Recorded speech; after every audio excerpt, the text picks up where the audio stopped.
Hello everyone. आज के इस वीडियो में हम class 10th mathematics chapter number जो 6 त्रिभुज है ना, उसके सभी प्रमेय को एक ही वीडियो में प्रूव करना सीखेंगे। और यहाँ से एक प्रमेय तो बोर्ड एग्जाम में पक्का आएगा ही आएगा, गारंटी के साथ। ठीक है। और प्रमेय 6.1 से 6.9 तक का प्रयोग होता है चैप्टर नंबर 6 के सभी प्रश्नों में। अगर ये प्रमेय आपको आ गए ना, तो चैप्टर नंबर 6 का एक भी क्वेश्चन आपसे कभी भी मिस्टेक से भी भूल नहीं होगी और गलती नहीं होगी। तो वीडियो को कर दो लाइक, क्योंकि बाद में भूल जाते हो। चलिए वीडियो को स्टार्ट करें। पहले प्रमेय पे आ जाते हैं बच्चों। ये जो प्रमेय 6.1 है बहुत ज़्यादा इंपॉर्टेंट है, लगभग हर साल पूछा ही जाता है। या तो प्रमेय आएगा या फिर इस पर आधारित प्रश्न आएंगे, ये तो फिक्स है। लेकिन ये बहुत इंपॉर्टेंट प्रमेय है और प्रमेय 6.1 लगभग हर साल प्रूफ करने के लिए पूछा जाता है। को क्या बोलता है प्रमेय? यदि किसी त्रिभुज की एक भुजा के समांतर अन्य दो भुजाओं को भिन्न भिन्न बिंदुओं पर प्रतिच्छेद करने के लिए एक रेखा खींची जाए, तो ये अन्य दो भुजाएं एक ही अनुपात में विभाजित हो जाती हैं। तो देखो ये कहना क्या चाहता है, अगर आपके पास एक त्रिभुज है, ठीक है, थेरेस का प्रमेय है, ये आपके पास एक त्रिभुज है, इसका नाम दे दिया आपने ABC, और इस भुजा के समांतर यहाँ पर एक बिंदु लिया और यहाँ पर एक बिंदु गया है। इस भुजा के समांतर रेखा खींची आपने जो इन दो बिंदुओं पर आके मिला। इस बिंदु का नाम आपने बोल दिया ABC, इसका नाम दे दिया D, इसका नाम दे दिया E। तो क्या होता है ना, प्रमेय क्या बोलते हैं, चूंकि BC जो है बच्चों वो समांतर है DE के इस त्रिभुज में, इसलिए क्या होगा AD बट्टा DB, AD बट्टा DB जो बराबर होता है वो होता है AE बट्टा EC, AE बट्टा EC।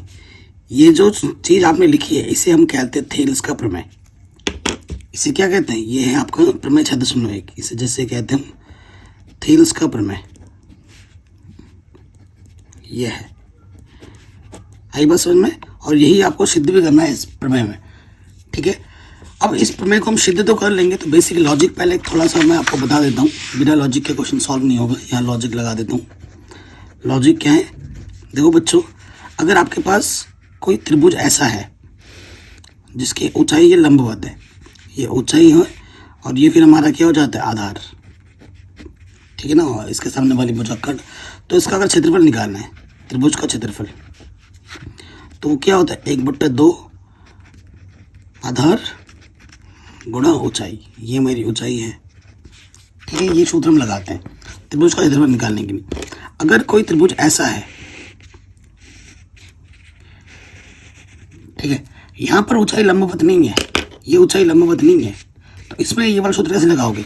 तो मैं क्या करूँगा, यहाँ से मैं इसको लंबवत डालूंगा, लंब डालूंगा, इस भुजा को थोड़ा आगे लूँगा। ये मेरी लंबवत ऊंचाई है, ये वाली ऊंचाई, और ये मेरा आधार है यहाँ से लेकर यहाँ तक, ठीक है। ये मेरा क्या है, आधार है,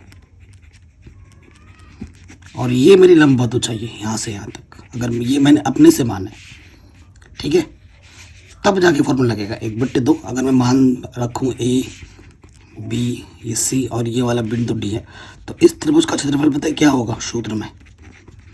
1/2, ये आधार है BC और ऊंचाई आपका AD, ये सूत्र बनेगा। तो जब तक लंबवत ऊंचाई नहीं होगी तब तक आप ये सूत्र नहीं लगा सकते, है ना। तो ऐसे बनाया मैंने लंबवत ऊंचाई। ये चीज़ क्यों बताई, ये चीज़ करनी पड़ेगी हमें।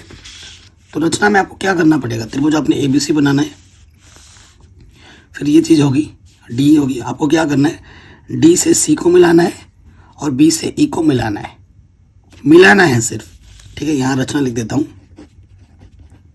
जो काम हमने किया है, D से C, DC, BE को मिलाया। पहली रचना आपने ये की, ठीक है, बहुत इंपॉर्टेंट है बेटा, हर साल आता है। उसके बाद हमने क्या किया, DM लंब डाला है AE पर। उसके बाद हमने रचना किया जो DM है वो हमने लंब डाला है किस पर, AE पर।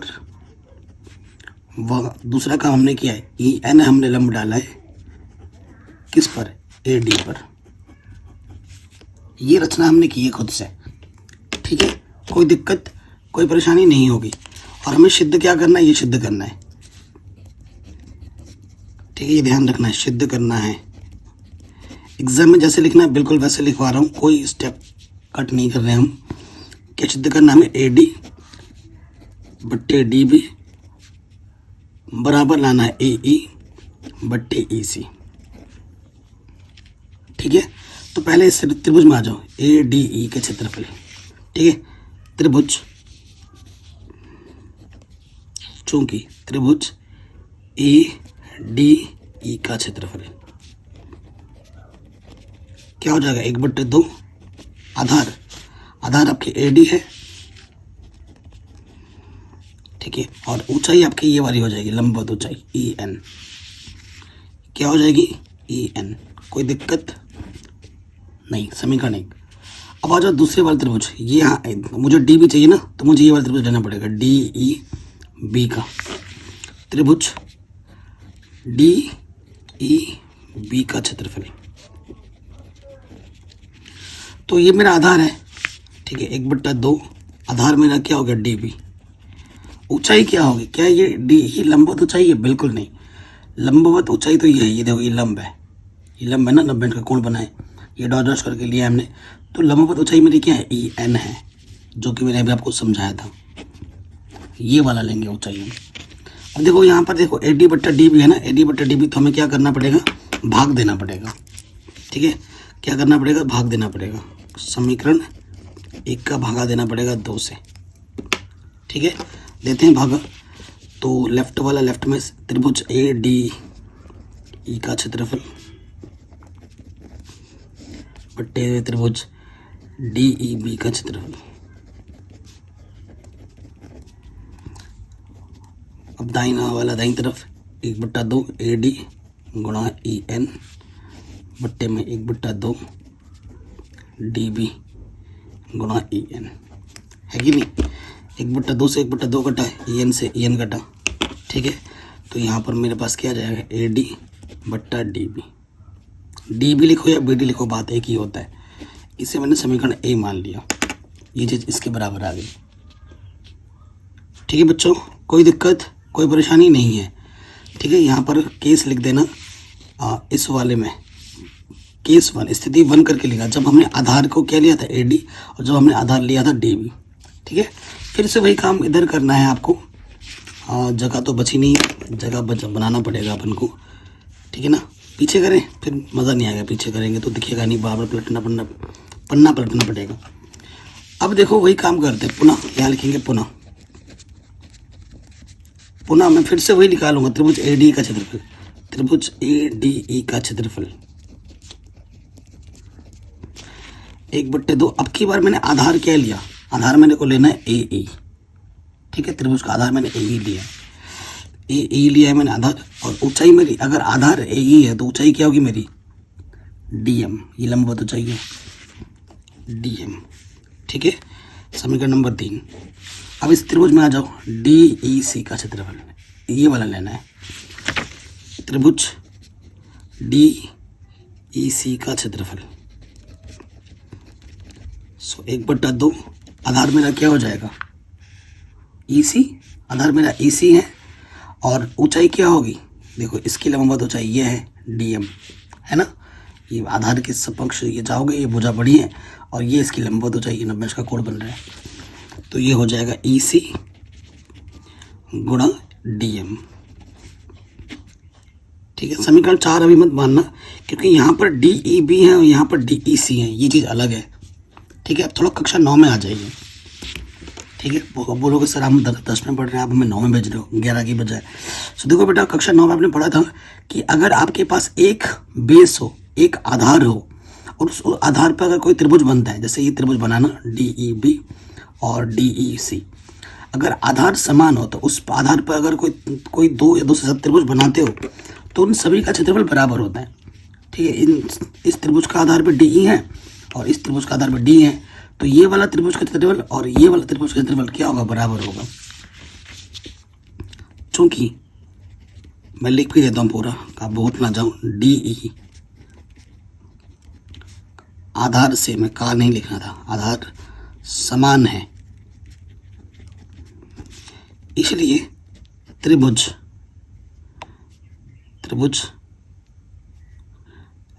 डी ई बी का क्षेत्रफल बराबर हो जाएगा त्रिभुज DEC का क्षेत्रफल। ठीक है, ये चीज आई समझ में। कक्षा 9 का स्टेटमेंट है ये बेटा, कोई नई चीज़ नहीं बता रहा हूँ, आप पढ़ के आए हैं कक्षा 9 में। ठीक है, अब ये मान DEC की जगह पे मैं क्या रख सकता हूँ, DEB रखना था, बी नहीं लिखा, नहीं क्या, DEB या BD कर दो, एक ही बात होता है। ठीक है, इसके जगह पे ये मान मैं रख दूंगा, यहाँ पर रखूँगा तो क्या हो जाएगा, देखो बेटा यहाँ से ये हो जाएगा मेरा त्रिभुज DEB का क्षेत्रफल। अब जाके इसको मैं समीकरण 4 मानूंगा, 1/2 गुणा EC गुणा DM। ये मेन पार्ट है। फिर क्या करना होता है, 3 को 4 से भाग देना है, भाग दे देते हैं। समीकरण 3/4। ठीक है, भागा दे दो। अब बायां वाला बाईं तरफ देखो, ये 3 है, त्रिभुज ADE का क्षेत्रफल बट्टे त्रिभुज DEB का क्षेत्रफल।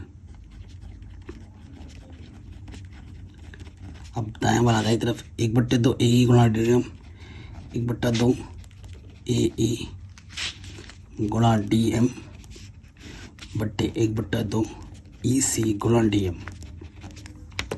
ठीक है, 1/2 से 1/2 कटा, DM से DM कटा, यहाँ से क्या बचेगा बच्चों, AE बट्टे EC, समीकरण नंबर B।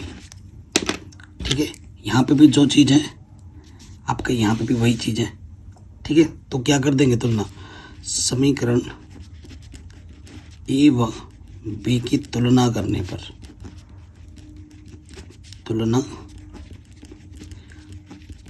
तुलना कर दीजिए तो ये जो चीज़ है बच्चों इसके बराबर आ जाएगी। तो AD बट्टे BD बराबर हो जाएगा AE बट्टे EC। Hence proved. यही आपका थेल्स प्रमेय है।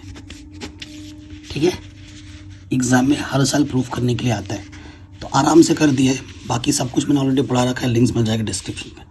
ये है आपका प्रमेय 6.1 प्रूफ। ठीक है, बहुत इंपॉर्टेंट है, हर साल एग्जाम में आता है। इसके PDF जिन्होंने कोर्स ज्वाइन कर रखा है उनको मिल जाएगा, और बाकी जो PDF है बेटा वो हमारे वेबसाइट mathematicanalysis.in पे आपको मिल जाएंगे। अब आते हैं सेकंड वाले प्रमेय पर। इसको भी पूछा जाता है एग्जाम में। वीडियो के बीच में या फिर एंड में कहीं मैं बताऊंगा कि वो कौन से 3 थ्योरम ऐसे इंपॉर्टेंट है जो कि हर साल पूछे जाते हैं। ठीक है, सो ध्यान में रखिएगा। एग्जाम में क्वेश्चंस करने के लिए प्रमेय सारे आने चाहिए, समझना आना चाहिए है, लेकिन 3 ऐसे प्रमेय हैं जिनके प्रूफ एग्जाम में आते हैं, तो वो भी मैं बता दूंगा। जैसे पहला वाला था अभी जो हमने किया ना, उसका प्रूफ लगभग हर साल आता है। अभी 2 थ्योरम और है जो पूछे जाते हैं एग्जाम में, वो मैं बताऊंगा थोड़ी देर में। क्या बोल रहा है, यदि एक रेखा की किसी त्रिभुज की 2 भुजाओं को एक ही अनुपात में विभाजित करे तो वह तीसरी भुजा के समांतर होती है। देखो बेटा, हमारे पास एक त्रिभुज है ABC, और यहाँ पर एक बिंदु D है और यहाँ पर एक बिंदु E है। हमसे ये बोला गया, इसका उल्टा है 6.1 का, कि AD बट्टे DB अगर बराबर होता है AE बट्टे AC, तो ये तभी संभव है जब ये वाली रेखा और ये वाली रेखा आपस में समांतर हो। ठीक है, ये हमें सिद्ध करना है। तो हमें क्या दे रखा है इस प्रमेय में, दिया क्या है, हमें दिया है AD बट्टे DB। ठीक है, किसके बराबर है, AE बट्टे AC। ये चीज़ हमें दे रखी है, हमें सिद्ध क्या करना है,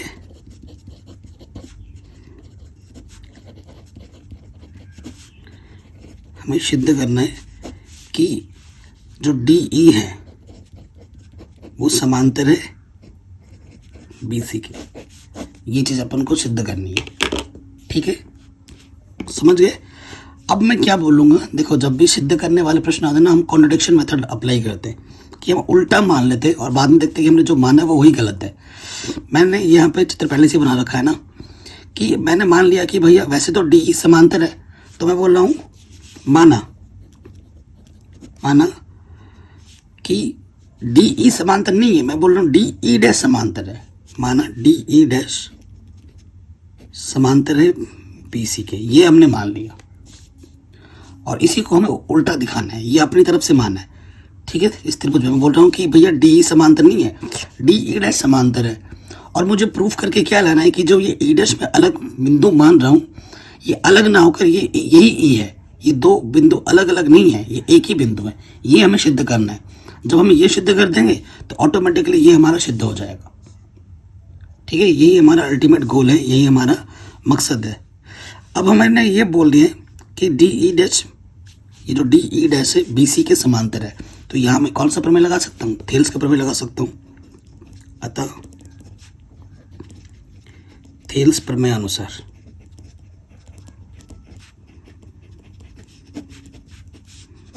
लगाता हूं, क्या हो जाएगा? ए डी बट्टा डी बी किसके बराबर हो जाएगा? ए ई डैश बट्टे ई डैश सी, ए ई डैश बट्टे ई डैश सी। ठीक है, ये आपको दे रखा था, ये हमें मिला है। देखो ये भी ए डी बट्टे डी बी है, ये भी ए डी बट्टे डी बी है, तो दोनों की क्या कर देंगे? तुलना कर देंगे। तो यहाँ मैं लिख दूंगा समीकरण 1 तथा 2 की तुलना करने पर, समीकरण 1 तथा 2 की तुलना करने पर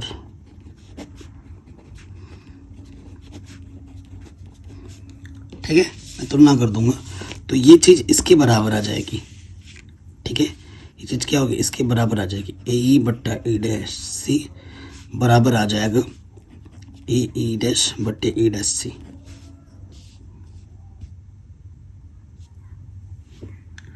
ठीक है, कोई दिक्कत कोई परेशानी नहीं होगी, ये हमारा हो गया, यहाँ तक तो आ गया होगा। अब हमें क्या करना है चीज़ों को लाने के लिए? अब हमें दोनों तरफ एक जोड़ना है, दोनों तरफ एक जोड़ने पर, इधर भी एक जोड़ना है, इधर भी एक जोड़ना है, जोड़ दीजिए। ए ई बट्टे ई सी, इधर एक ए ई डैश बट्टे ई डैश सी प्लस 1 जोड़ा। इसके बट्टे में कुछ नहीं है तो बच्चों क्या ले लेंगे हम? 1। इसके बट्टे में कुछ नहीं तो क्या ले लेंगे? 1। ठीक है ना, तो लॉस ऑफ क्या आ जाएगा? ई सी, इसके गुणा इसके साथ ए ई, और इसके गुणा ई सी एक कम ई सी, ई डैश सी, इसके गुणा इसके साथ ए ई डैश, और यहाँ आ जाएगा ई डैश सी। अब आप चित्र में देखो, ए ई प्लस ई सी, ए ई प्लस ई सी किसके बराबर है?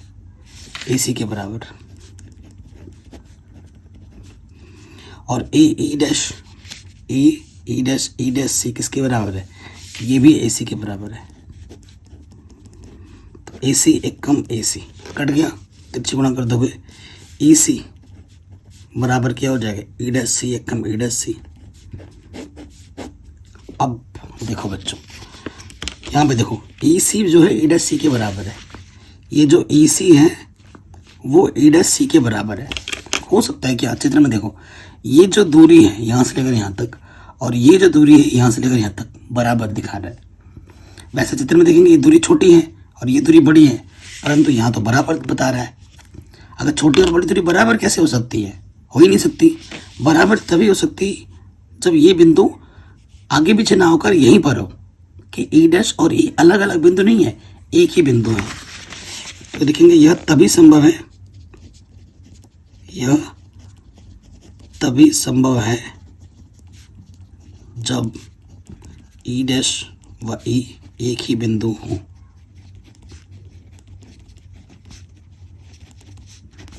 अर्थात हमारी अवधारणा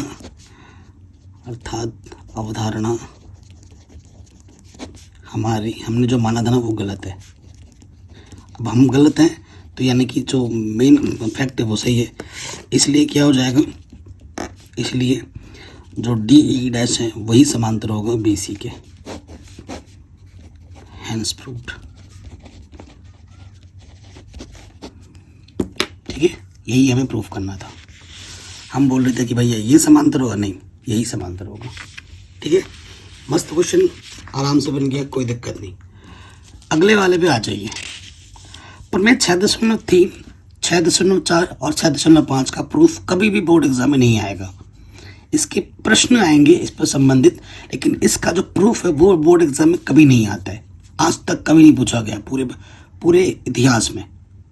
ठीक है ना, तो 6.3, 6.4, 6.5 समझना बहुत ज़रूरी है, क्योंकि प्रश्न आते हैं तो इसका प्रूफ नहीं आता कभी भी। तो क्या है समझ लो बेटा। कह रहे हैं यदि दो त्रिभुजों में संगत कोण बराबर हो तो उनकी संगत भुजाएं एक ही अनुपात में होती हैं, इसलिए ये त्रिभुज समरूप होते हैं। देखो बच्चों, मैंने एक त्रिभुज ले लिया ABC और एक त्रिभुज है DEF। ठीक है, ये दो त्रिभुज है, ये आपस में समरूप तभी होंगी जब इनके संगत कोण है। देखो इसका B है तो इसका E, इसका A, इसका D और इसका E और इसका C आपस में बराबर है। तो प्रॉपर में समझाता हूँ। यदि संगत कोण, यदि ये जो B है, कोण B बराबर कोण किसके, E के हैं, और किसी त्रिभुज में, किसी दो त्रिभुज में संगत दो कोण बराबर दिखा दो, तीनों को दिखाने की भी जरूरत नहीं होती है। अगर हम दो भी दिखा देते हैं ना तब भी समरूप हो जाएगा। अगर B E के कोण बराबर है और कोण A कोण D के बराबर है तो भी काम चल जाएगा, दो दिखा दी काम चल जाएगा। और C संगत कोण बराबर है दोनों त्रिभुजों में, अतः एंगल एंगल एंगल कोण कोण कोण कसौटी से, ठीक है, एंगल एंगल क्राइटेरिया से कोण कोण कसौटी कहा जाता है इसे। तो ये जो त्रिभुज है BAC, त्रिभुज BAC समरूप होगा त्रिभुज EDF के, त्रिभुज EDF के समरूप होगा। और जब दो त्रिभुज समरूप होती है उनकी संगत कोण तो बराबर ही होती है, उनकी संगत भुजा है, ये वाली भुजा इसके, ये वाली भुजा है इसके और ये वाली भुजा है इसके, संगत भुजा का अनुपात बराबर होता है। यानी कि देखो बेटा, यहाँ से लिख सो, यार रटने की जरूरत नहीं है। BA, यहाँ से BA है, यहाँ से आ जाएगा AD, देख रहे हो AD, फिर यहाँ से लिया तुमने AC, यहाँ से आ जाएगा DF, फिर यहाँ से आ जाएगा BC और यहाँ से आ जाएगा EF। संगत भुजा का अनुपात भी क्या होता है, बराबर होता है। ये आपका प्रमेय 6.3, इस पर आधारित प्रश्न बहुत पूछे जाएंगे। ठीक है, तो ये हो गई, आगे आ जाइए, इसको भी समझ लीजिए। प्रमेय 6.4 क्या कहता है, मैं आपको अच्छी तरह से समझाता हूँ। अगर आपके पास दो त्रिभुज है, ठीक है, एक त्रिभुज ये है और एक त्रिभुज ये है, ठीक है, इसका मान मैंने मान दिया, माना, इसका नाम दे दो, कुछ भी दे सकते हैं, ABC, इसका नाम है PQR। AB का मान जो है वो 2 सेंटीमीटर है, इसका मान है 4 सेंटीमीटर, ठीक है, और इसका मान है 3 सेंटीमीटर, इसका मान है 6 सेंटीमीटर, इसका मान है 4 सेंटीमीटर और इसका मान है 8 सेंटीमीटर।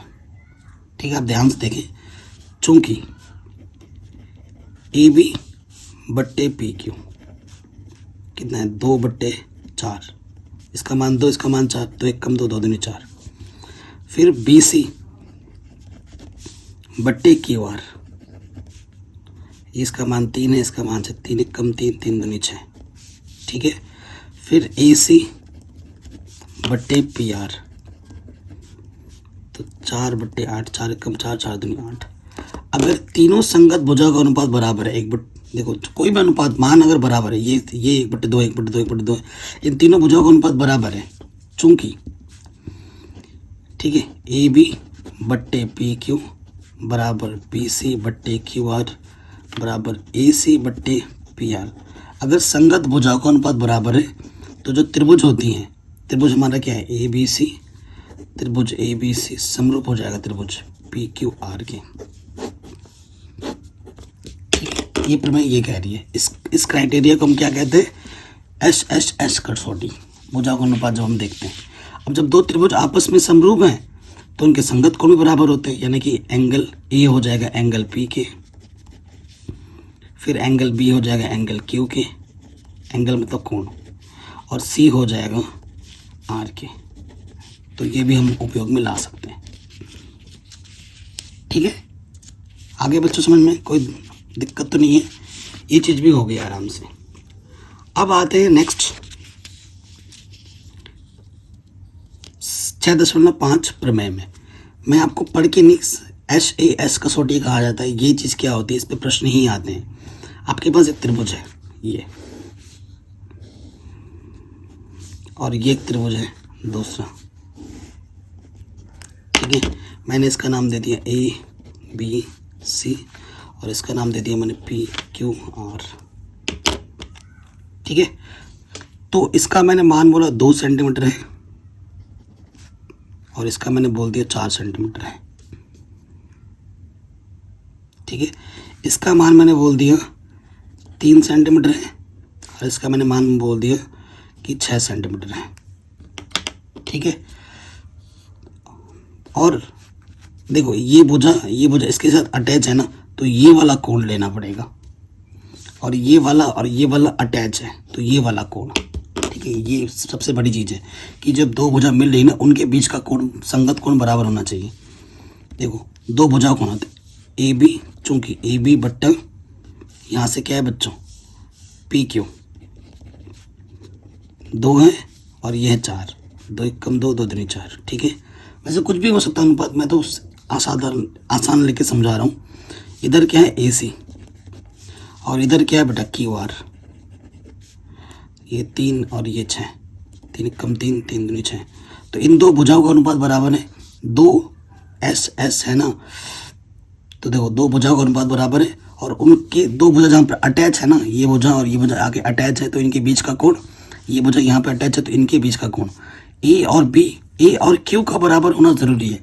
ये नहीं कि A और R बराबर है और ये बराबर नहीं आ रहा है तो बात नहीं बनेगी, ठीक है। अगर ये 50 है तो इसको भी 50 होना पड़ेगा, ये 50 है या से फिर बात नहीं होगी, ठीक है। फिर वो जो कसौटी वो नहीं लगेगी, और जो कोण A है वो कोण Q के बराबर है, अतः SES कसौटी से, ठीक है। लिखेंगे कैसे देखो बच्चों, ऐसे लिखेंगे BAC, ठीक है।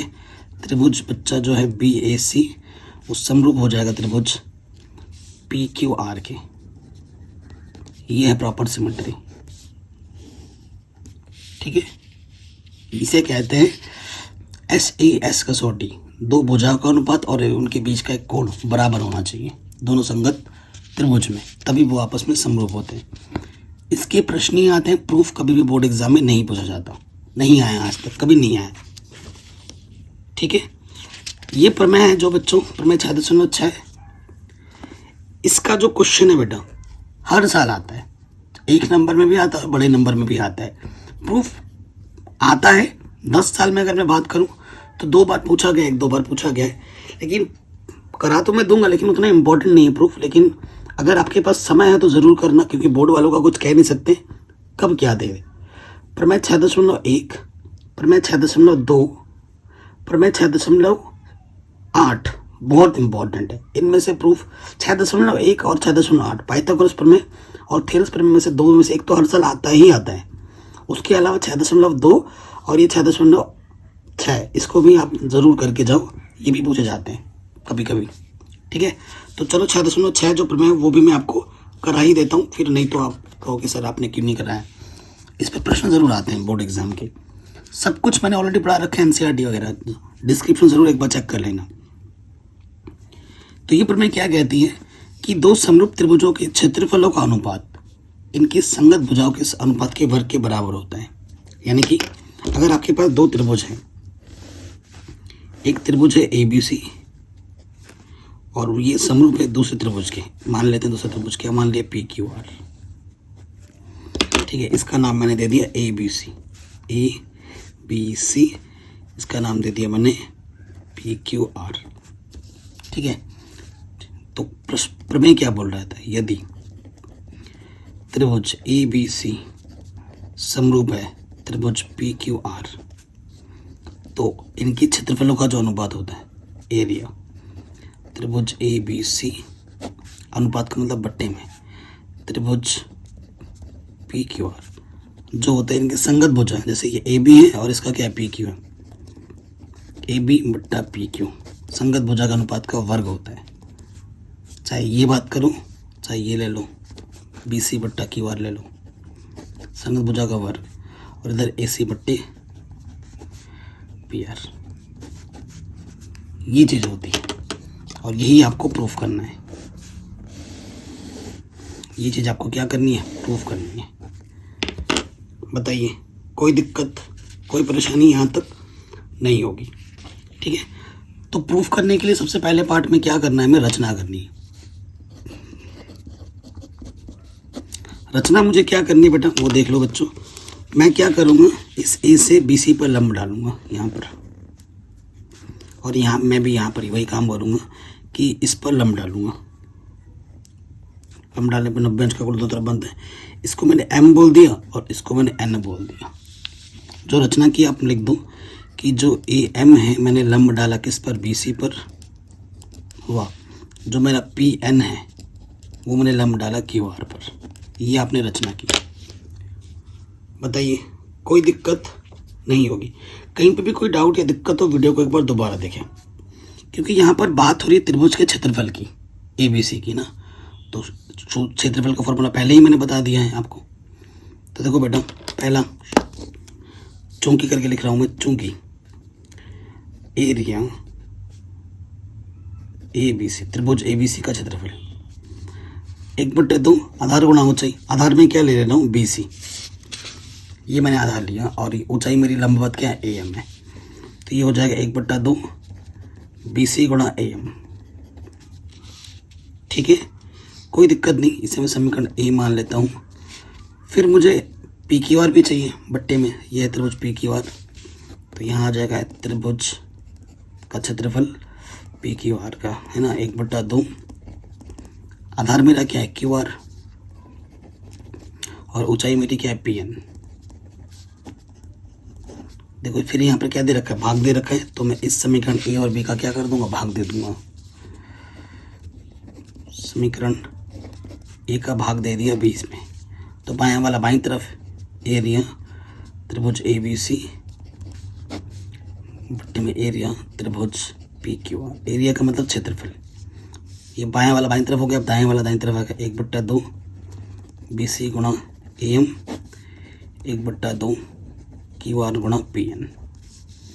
ठीक है, अगर आप देखें तो सिर्फ इससे यही कदम और कुछ कट नहीं रहा है। ठीक है, तो हमारे पास यहाँ से बच क्या रहा है बच्चों, यहाँ से हमारे पास बचा BC गुणा AM बट्टे में QR गुणा PN। यही बचा, इसे समीकरण 1 मान लेता हूँ। इसे मैंने समीकरण क्या मान लिया। कोई दिक्कत यहाँ तक बताइए बेटा। देखो, मुझे वैसे BC बट्टे QR का होल स्क्वायर चाहिए, घात में 2 चाहिए, और यहाँ BC बट्टे QR आ रहा है। मुझे क्या नहीं चाहिए, मुझे AM बट्टे PN नहीं चाहिए। तो अब किसी तरीके से हल करके मुझे AM बट्टे PN के जगह पे क्या चाहिए, BC बट्टे QR, ताकि BC बट्टे QR गुणा BC बट्टे QR हो तो BC बट्टे QR का टोटल की घात 2 लग जाए, और वही मुझे प्रूफ में लाना है। ठीक है, कोई दिक्कत नहीं होगी। अब हमारे अल्टीमेट टारगेट देखो, AM कहाँ दिख रहा है मुझे, ये है AM, और मुझे PN दिख रहा है यहाँ पर। तो या तो इस त्रिभुज को और इस त्रिभुज को समरूप दिखाना है, या फिर इस त्रिभुज को इस त्रिभुज को समरूप दिखाने से बात बन जाएगी। ठीक है, सो देखो बच्चों, मैं क्या करूँगा, मैं ले लूँगा, अब लिखता हूँ यहाँ पर, अब जो काम करना है उसके लिए मैंने क्या ले लिया, त्रिभुज ABM उधर वाला, और त्रिभुज PQN में, क्योंकि पहले से ये 2 त्रिभुज समरूप क्वेश्चन में दिया हुआ है कि ये और ये समरूप है। इस त्रिभुज को लिया और इस त्रिभुज को लिया, पहले ये त्रिभुज दोनों समरूप है। तो B कोण और Q कोण तो पहले से ही क्या दे रखा है, बराबर, कि कोण B जो होगा वो कोण Q के बराबर है। ठीक है, रीज़न क्या है मैं अभी दे दूंगा दोनों। और उसके बाद ये 90 है और ये भी 90 है। ठीक है, M कोण जो है और कोण N जो है वो 90 है। और इसका रीज़न क्या है, क्योंकि त्रिभुज ABC समरूप है त्रिभुज PQR के। ये क्वेश्चन में ही दे रखा है, जब 2 त्रिभुज आपस में समरूप होते हैं तो संगत कोण बराबर होते हैं। ठीक है, अब मैंने बोला है अगर 2 त्रिभुज हैं उसके 2 संगत कोण बराबर दिखा दो, तो एंगल क्राइटेरिया से ये दोनों त्रिभुज क्या हो जाएंगे, समरूप हो जाएंगे। ABM समरूप हो जाएगा त्रिभुज PQN के। ठीक है, अब जब 2 त्रिभुज आपस में समरूप होते हैं तो उनके संगत भुजा का अनुपात बराबर होता है ना। तो यहाँ से क्या आ जाएगा बच्चों, AM बट्टे में PN, जो मुझे चाहिए वही ले रहा हूँ। और फिर आ जाएगा बच्चों यहाँ से ए बी किसके बराबर हो जाएगा, पी क्यू के। ठीक है, कोई दिक्कत बताइए यहाँ तक। ए एम बट्टे पी एन, ए एम बट्टे पी एन किसके बराबर है, ए बी बट्टे पी क्यू आया है। अरे यार ए बी बट्टे पी क्यू आया, मुझे तो क्या चाहिए, बी सी बट्टे क्यू आर चाहिए। यहाँ क्या आ रहा है, ए बी बट्टे पी क्यू आर है। अब मुझे और काम करना पड़ेगा थोड़ा सा, ठीक है ना, और काम करना पड़ेगा। फिर से आ जाओ, चूंकि अब देखो बेटा हमारे पास पहले से ही है कि ये जो त्रिभुज है और ये त्रिभुज है वो बराबर है, चूंकि त्रिभुज ए बी सी समरूप है त्रिभुज पी क्यू आर के, है ना, ये तो दिया हुआ है। तो अगर दो त्रिभुज समरूप होते तो उनके संगत भुजा का अनुपात बराबर होता है। यहाँ से क्या आ जाएगा बेटा, यहाँ से आ जाएगा ए बी बट्टा पी क्यू और बी सी बट्टा क्यू आर बराबर ए सी बट्टा पी आर। ठीक है, ये चीज़ हमें पता है, कोई दिक्कत कोई परेशानी यहाँ तक नहीं होगी। चलो इसे मैंने समीकरण मैंने क्या मान लिया, 3 मान लिया। इसे मैंने समीकरण क्या मान लिया, 3 मान लिया। अब देखो ए बी बट्टे पी क्यू है ना, ए बी बट्टे पी क्यू, ए बी बट्टे पी क्यू की जगह मैं क्या रख सकता हूँ, बी सी बट्टे क्यू आर रख सकता हूँ। सबसे पहले क्या काम करूँगा, देखो ए एम बट्टे पी एन की जगह मैं रख सकता हूँ ए बी बट्टे पी क्यू। ठीक है, देखो समीकरण यहाँ लिख देता हूँ बेटा, समीकरण 2 व 3 से देखो ए एम बट्टे एन पी है,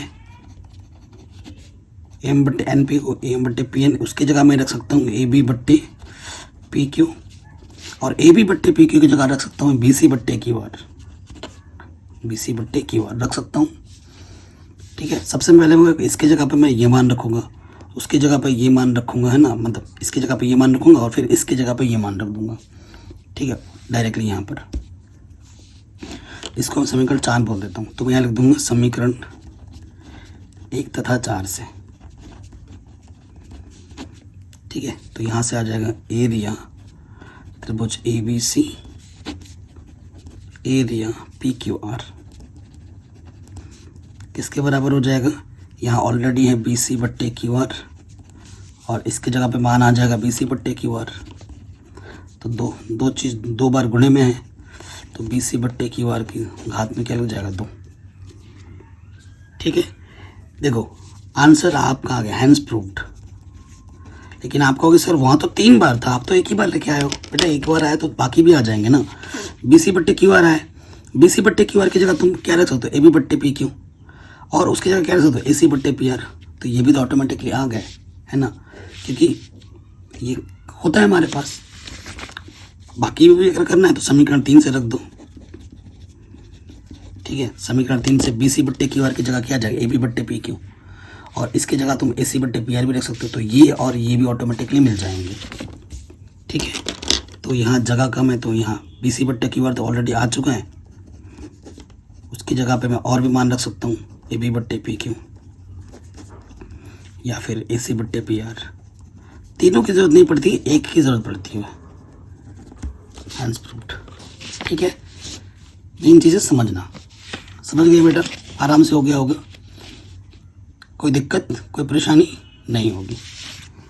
अब आते हैं अगले थ्योरम में, अगले प्रमेय में। ये जो प्रमेय है इसका प्रूफ नहीं आता, लेकिन इस पर प्रश्न पूछे जाते हैं और इसकी मदद से ही आपका जो नेक्स्ट प्रमेय है पाइथागोरस प्रमेय, जिसके प्रूफ एग्जाम में आते हैं, वही प्रूफ हो पाएगा, अदरवाइज नहीं हो पाता है। ठीक है, तो ये समझ लेते हैं ये प्रमेय कहती क्या है। ठीक है, क्या कहती है, यदि किसी समकोण त्रिभुज के समकोण वाले शीर्ष से कर्ण पर अगर लंब डाल दिया जाए तो इस लंब के दोनों ओर बने त्रिभुज समकोण त्रिभुज के समरूप होते हैं तथा परस्पर भी समरूप होते हैं। मतलब ये क्या कह रहा है बेटा, अगर आपके पास कोई समकोण त्रिभुज है, ये मैंने एक समकोण त्रिभुज बना लिया, ठीक है, और ये कोण आपका समकोण है, कोई दिक्कत नहीं है। ठीक है, इस कोण को मैंने बी बोला, इस कोण को मैंने ए बोला और इस कोण को मैंने सी बोला। तो कह रहे हैं अगर आपके पास एक समकोण त्रिभुज है और जिस कोण पे आपका समकोण है ना, उससे अगर आप लंब डालोगे सामने वाली भुजा पर, ये लंब डाल दिया मैंने, तो ये त्रिभुज और ये त्रिभुज आपस में समरूप होगा, ये दोनों छोटे त्रिभुज आपस में समरूप होंगे। ये छोटा वाला त्रिभुज इस बड़े वाले के समरूप होगा, ये वाला छोटा त्रिभुज इस बड़े वाले के समरूप होगा। ठीक है, ये चीज हमसे कही जा रही है। ओके बच्चों, तो 3 केस बनते हैं, नंबर 1, नंबर 2, नंबर 3। क्या होगा कि जो त्रिभुज है बेटा BDC, त्रिभुज BDC समरूप हो जाएगा त्रिभुज ABC के। ठीक है, अच्छा इस पे लम डाला, डी मैंने लिखा ही, मनी मन चल रहा है डी। तो ये देखो बेटा, ये जो छोटा वाला त्रिभुज है ना, इस बड़े वाले त्रिभुज के समरूप हो जाएगा। ठीक है, उसके बाद ये वाला छोटा त्रिभुज इस बड़े वाले त्रिभुज के समरूप हो जाएगा। त्रिभुज नेक्स्ट वाला कौन सा है बच्चों? ADB, त्रिभुज ADB, ये वाला जो त्रिभुज है वो भी समरूप हो जाएगा त्रिभुज ABC के, बड़े वाले की। और ये जो त्रिभुज छोटे ये भी आपस में समरूप होंगे। जो त्रिभुज ADB है वो समरूप हो जाएगा BDC के। ठीक है, ये 3 कंडीशन हमें मिलेंगी। अगर आप पूछेंगे सर ये कैसे समरूप है, वैसे तो हैं, तो अगर मैं एक का कारण दे दूं, जैसे पहले ही वाले मैं बता देता हूँ कैसे प्रूफ होगा। देखो, अगर आप तुम त्रिभुज ले रहे हो, त्रिभुज BDC ले रहे हो, ये BDC और त्रिभुज ABC में, ठीक है, इसको मैं जो समरूप दिखाना है। तो देखो BDC जब लोगे और त्रिभुज ABC लोगे तो ये वाला कोण दोनों में उभयनिष्ठ मिलेगा। कोण C बराबर कोण C, दोनों में ये उभयनिष्ठ कोण है। हमारा टारगेट क्या होता है, किसी तरीके से 2 कोण हम बराबर दिखा देते तो ऑटोमेटिकली बराबर हो जाता है। एक कोण तो बराबर हो गया, उसके बाद इस त्रिभुज में ये D कोण 90 अंश का है और इस त्रिभुज में B कोण 90 अंश का है ना। BDC में जो हमारा कोण है BDC ये 90 अंश का है, और उसके पास इस बड़े वाले त्रिभुज में ये जो B कोण है वो 90 अंश का है। जो कोण होता है उसको बीच में रखते हैं। ठीक है, 2 संगत कोण आपने बराबर दिखा दिए, अतः एंगल क्राइटेरिया से जो ये त्रिभुज है BDC वो समरूप है त्रिभुज ABC के। ठीक है, इसी तरीके से, इसी कंडीशन से ये भी हो जाएगा और ये भी हो जाएगा इसी प्रकार। तो वो तो आप खुद ही कर लोगे, है कि नहीं? आसान है, कोई दिक्कत कोई परेशानी नहीं होगी। तो ये क्वेश्चन भी आपका आराम से बन गया। ओके बच्चों, अब आते हैं मोस्ट इम्पॉर्टेंट प्रमेय, जो कि हर साल पूछा जाता है। लगभग 6.1 या 6.8 दोनों में से एक तो हर साल आता ही आता है, गारंटी के साथ हर बार आता है। या तो प्रश्न तो आना ही है या तो प्रमेय आना ही है। एक प्रमेय हर साल पूछा जाता है, आपको जहाँ आप पता ही है। ये क्या बोलता है, एक समकोण त्रिभुज में कर्ण का वर्ग शेष 2 भुजाओं के वर्गों के योगफल के बराबर होता है। ठीक है, तो देखो बच्चों, अगर हमें समकोण त्रिभुज बनाए, ये मेरा समकोण त्रिभुज है। ठीक है, समकोण त्रिभुज का नाम मैं दे देता हूँ। इसका नाम मैंने दे दिया, ये B कोण है, ये A कोण है और ये C भुजा है। कोण बोल रहा हूँ, शीर्ष के नाम है। ठीक है, तो 90 अंश के सामने वाली ये जो भुजा होती है वो क्या होती है, कर्ण। और इसको आधार या इसको लंब मान लो, कोई फर्क नहीं पड़ता। ये आधार है, ये लंब है। ठीक है, और पाइथागोरस प्रमेय क्या होती है बच्चों, कर्ण का जो वर्ग होता है वो होता है आधार का वर्ग प्लस लंब का वर्ग। ठीक है, यही होता है। कर्ण हमारा क्या बेटा, AC, तो हमें यहाँ लिख सकते हो, यहाँ लिख देना, हमें सिद्ध करना है। जैसे एग्जाम में करना ना, बिल्कुल वैसे लिखवा रहा हूँ। हमें सिद्ध करना है। हमें क्या सिद्ध करना है बेटा, हमें सिद्ध करना है AC का वर्ग इसके बराबर है BC का वर्ग प्लस AB का वर्ग। ये चीज़ हमें क्या करनी है बच्चों, सिद्ध करनी है। ये हमें सिद्ध करना है। कोई दिक्कत कोई परेशानी यहाँ तक नहीं होगी, है कि नहीं? अब रचना क्या करनी है, रचना यहाँ लिख देते हैं, रचना। सबसे पहली रचना जो हमें करनी है, यहाँ पर 90 अंश है ना, इससे हमें लंब डालना है सामने वाली भुजा पर। ये लंब डाल दिया मैंने और इस वाली इसको डी लिख दिया। ठीक है, रचना क्या किया, बी डी लंब डाला मैंने ए सी पर। ये काम किया मैंने कि बी डी लंब डाला मैंने ए सी पर। इतना लिख दो कि रचना बहुत है। ठीक है, कोई दिक्कत कोई परेशानी नहीं है। अभी हमने प्रमेय 6.7 देखा था कि छोटे त्रिभुज आपस में समरूप होते हैं। ये छोटा वाला बड़े के होता है, ये छोटा वाला बड़े के होता है कि नहीं।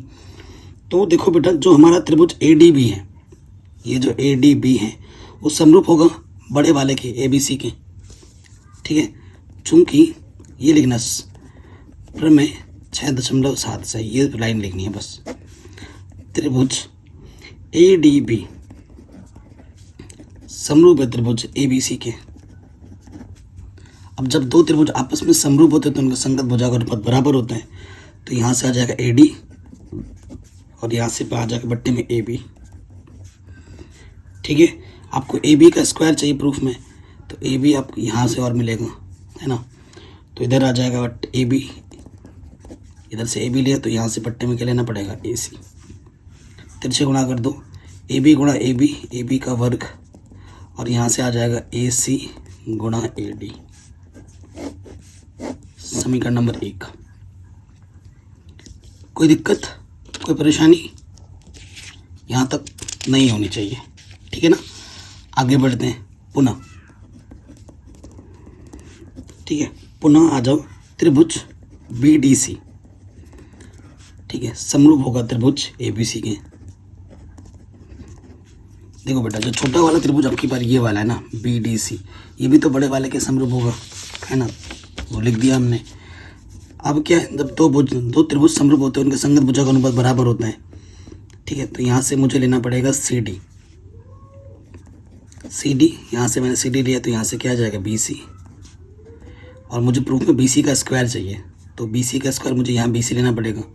ये भी लिया बी सी और यहाँ से आ जाएगा ए सी। ठीक है, तिरछे गुणा करेंगे तो बी सी गुणा बी सी का वर्ग, यहाँ से आ जाएगा सी डी गुणा ए सी। समीकरण नंबर 2। बताइए, कोई दिक्कत कोई परेशानी यहाँ तक नहीं होगी।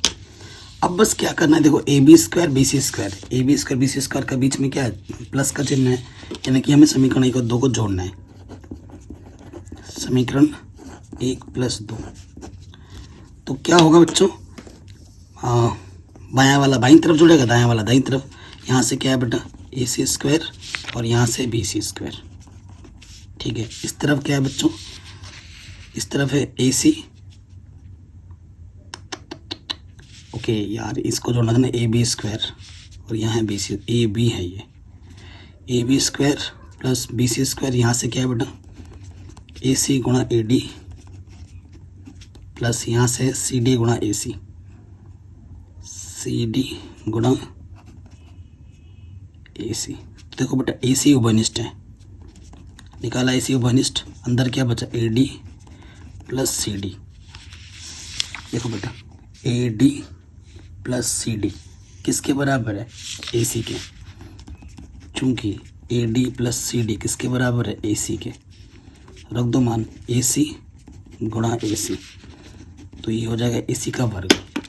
ठीक है, ढंग से लिख देते हैं, इसको इस तरफ रखा और इनको इस तरफ,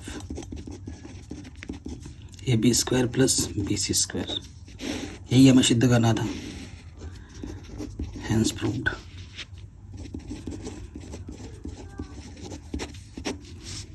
बताइए, कोई दिक्कत कोई परेशानी नहीं होगी। ये प्रमेय बहुत इंपॉर्टेंट है, लगभग हर साल बोर्ड एग्जाम में पूछा जाता है। ठीक है, 6.8 भी हो गया। अब आ जाते हैं 6.9। ये हमारा आखिरी प्रमेय है, अंतिम प्रमेय इस प्रश्नावली का, इस चैप्टर का। ठीक है, इसका प्रूफ एग्जाम में नहीं आता है, इसका सिर्फ क्वेश्चन आ जाता है। ठीक है, जो कि 6.5 का जो पहला क्वेश्चन है ना एनसीईआरटी का, वो इसी प्रमेय पर आधारित है। प्रमेय क्या कहता है, यदि किसी त्रिभुज की एक भुजा का वर्ग अन्य दो भुजाओं के वर्गों के योग के बराबर हो तो पहली भुजा का सम्मुख कोण समकोण होता है। देखो बेटा, ये क्या कह रहा है मैं आपको समझाता हूँ। अगर आपके पास एक समकोण त्रिभुज है, वैसे मैं अभी आपको एग्जाम्पल लेके समझा दूंगा ये क्या कहना चाह रहे हैं, ठीक है। ये मान लो कि ये भुजा का मान ए है, इस भुजा का मान बी है और इस भुजा का मान सी है। एग्जाम्पल देते हैं ना, यदि आपके पास सपोज को 3 है, 3 भुजा के मान है, एक का मान है 3 सेंटीमीटर, एक का मान है 4 सेंटीमीटर और एक का मान है 5 सेंटीमीटर, ठीक है। चूँकि अगर सबसे बड़े वाले का अगर वर्ग किया जाए, बाकी दो का वर्ग के योगफल के अगर बराबर आ जाए, 5 का वर्ग करोगे 25, इसका 9 और इसका 16, तो ये भी आ गया 25। तो अगर ऐसा होता है तो जो सबसे बड़ी वाली भुजा होती है, सबसे बड़ी वाली भुजा,